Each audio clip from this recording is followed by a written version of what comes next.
Hi YouTube. In the next couple of videos, I'm going to be talking about secular mentions of Jesus. There are a few in the early 2nd century that I think are important. And I wanted to take a little bit of a break to talk about some theological mentions first. And two of them are canonized, and they are mentions that have changed meaning for me as I've gone through this process. The first one is Mark 3:17, where it states, "And James the son of Zebedee and John the brother of James, to them he gave the name Boanerges, which means sons of thunder." The mention of sons of thunder here is an allusion to the Logos, thunder being the sound that lightning makes, and Logos being the sound that God makes. The author here is calling the two men sons of the Logos. It is a recognition that the texts of James and John are known commodities to this author, and that they indeed followed the Logos. In the Gospel of James, the Logos is never specifically mentioned. However, in James 19:2, it says, "And they stood in the place of the cave, and behold, a bright cloud overshadowing the cave. And the midwife said, My soul is magnified this day, because mine eyes have seen marvelous things, for salvation is born unto Israel. And immediately the cloud withdrew itself out of the cave, and a great light appeared in the cave, so that our eyes could not endure it. And by little and little that light withdrew itself, until the young child appeared, and it went and took the breast of its mother Mary." Plato, Philo of Alexandria, and the Gospel of John all indicate that the Logos emanates light, and it should be noted that this is the form of light, not just regular light. While James does not specifically state that Jesus was the Logos, the author most certainly believed that Jesus was the Logos, and James portrays the Logos in his book by having Jesus produce a blinding light at his birth. Now, the second canonical mention I'd like to talk about is Luke 1 verses 1 through 4. It states, "Many have undertaken to draw up an account of the things that have been fulfilled among us, just as they were handed down to us by those who were from the first eyewitnesses and servants of the word."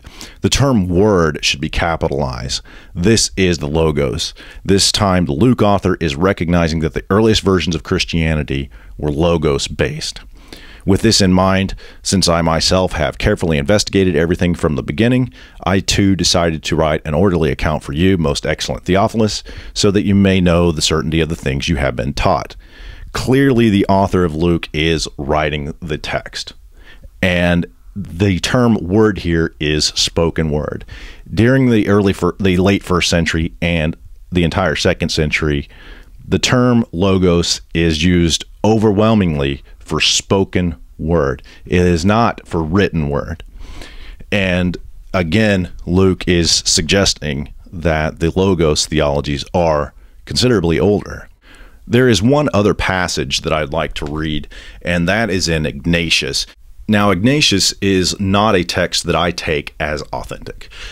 The text itself looks like it's a mythology of a guy that it's inexplicable how a person could even produce a text under those circumstances. So I just throw Ignatius out in general as inauthentic.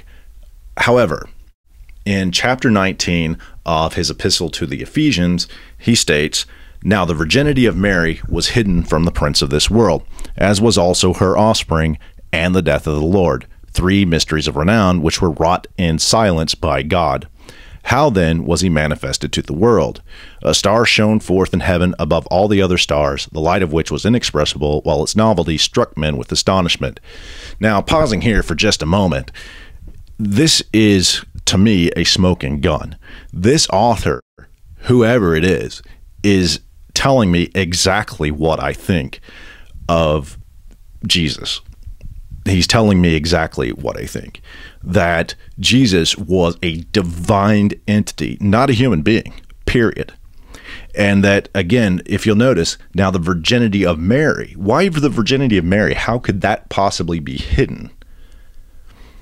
And the second thing, her offspring. Remember in Revelation 12, the woman in Revelation 12 vanishes for 3.5 years, and her offspring goes to heaven. They vanish. Again, these are mysteries. These are not real people. And we go on a little bit further, it talks about the death of the Lord. Again, this is coming from Revelation 6. his death and his resurrection.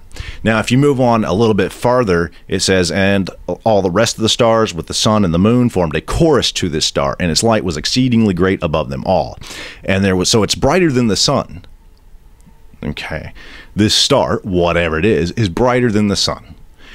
Again, the Logos emanates light, and this is not just any light, it's the form of light.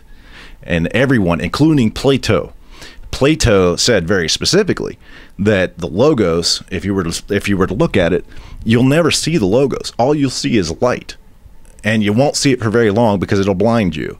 The light produced from the Logos is the form of light. It looks an awful lot like the sun, but it's a lot brighter, according to Plato.